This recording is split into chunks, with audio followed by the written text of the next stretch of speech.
2 points. That's only 2 points that Lando Norris needs to win this championship in the sprint or in the race this weekend.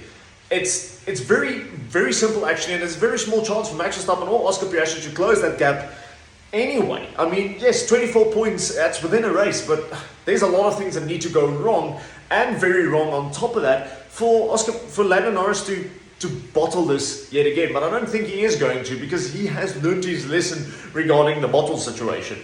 But yeah, before we head into that, Adrian Newey becoming team principal in 2026 of Aston Martin is not something I had on my bingo card for 2026 at all, or for 2025 at all.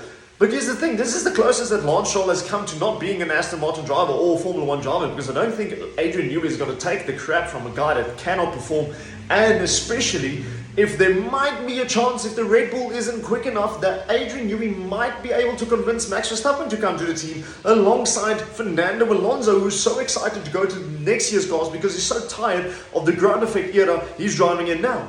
So yes, a lot of things happening, but I did not expect the pull and the power that Adrian Newey has, and now he has garnered even more because he's shoving Andy Cowell to the engineering department, where a lot of people agree that he should have been, because he's not a team principal type.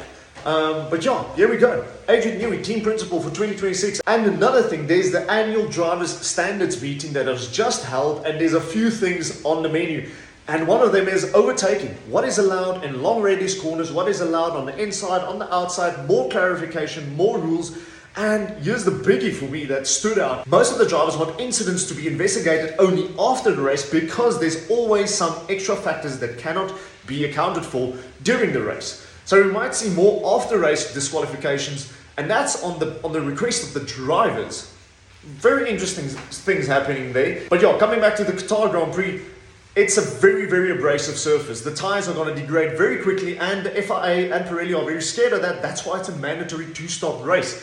And that falls directly into the hands of Max Verstappen, because he is so good anyway around Lucille. He has proven that in the past. It's a fast, flowy track, and it requires a lot of precision and skill, and Max Verstappen has an abundance of that, apparently.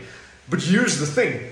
The McLarens don't like going on short stints. They love long stints because they're very good on their tires. So this is the best chance for Max Verstappen to close the gap. And yet again, I'm saying this, a race that will define the 2025 season, and it has been 3 races in a row since Brazil. It's incredible. I can't wait for this weekend. And there's rugby again. The Boks are playing Wales. Shame that's going to end in a bloodbath. Whew.